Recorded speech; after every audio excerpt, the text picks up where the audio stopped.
ఆనందంగా ఉన్నారని అనుకుంటా ఉన్నా.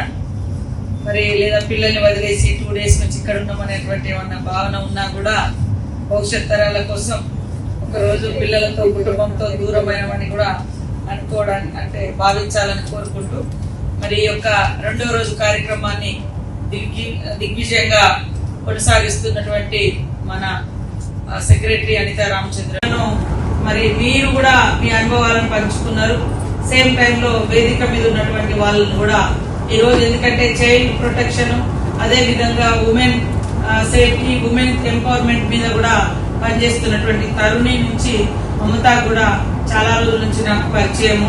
వరంగల్ జిల్లాలో 2009లో నేను ఎమ్మెల్యేగా ఉన్నప్పటి నుంచి కూడా పరిచయము.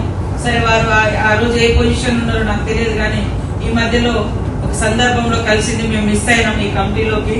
కానీ ముందుగా కొంచెం చెప్తే కొద్దిగా గైడ్ చేసి ఈ టీంలోకి వచ్చేటట్టుగా ప్లాన్ చేసుకునే వాళ్ళం. మీ అనుభవాన్ని కూడా మేము తీసుకోవాలనేటువంటి ఉద్దేశం తీసుకోవాలనే కొద్దిగా చాలా అద్భుతంగా ఇవ్వడం జరిగింది.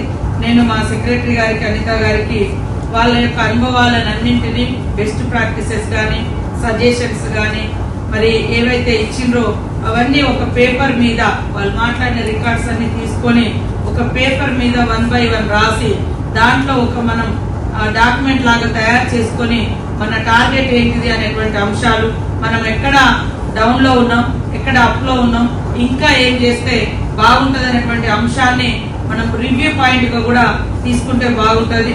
అదే కాకుండా ఈ రోజు ముఖ్యంగా అడాప్షన్ సంబంధించి కొద్దిగా జటిలంగా ఉన్నటువంటి అంశం ఉంది. దాన్ని కూడా ఇలా మమత కావచ్చు, లేదా చైల్డ్ ప్రొటెక్షన్ లో పనిచేసినటువంటి వాళ్ళు కావచ్చు, లేదా ఇంకా వేరే వాళ్ళు ఎవరైతే ఎక్స్పర్ట్స్ ఉన్నారో వాళ్ళందరితో మన మహిళా శిశు సంక్షేమ శాఖకు అడ్వైజరీ కమిటీ లాగా వేసుకుంటే వాళ్ళు సరే ఈ బాడీ ఇక్కడ మన టీంలో లేకపోవచ్చు, గవర్నమెంట్ ఉద్యోగులుగానో లేదా నామినేటెడ్ పోస్టులో లేకపోవచ్చు, బట్ వాళ్ళ ఎక్స్పీరియన్స్ అంతా తీసుకొని అవి మనం ఇక్కడ పనిచేసుకుంటే చాలా అద్భుతమైనటువంటి రిజల్ట్ వస్తుంది ఖచ్చితంగా. ఇప్పుడు ఇందాక మమత మాట్లాడేటప్పుడు మరి మన సెల్ఫ్ కూడా నేనే చూస్తా ఉన్నా, మహిళా సంఘాలది.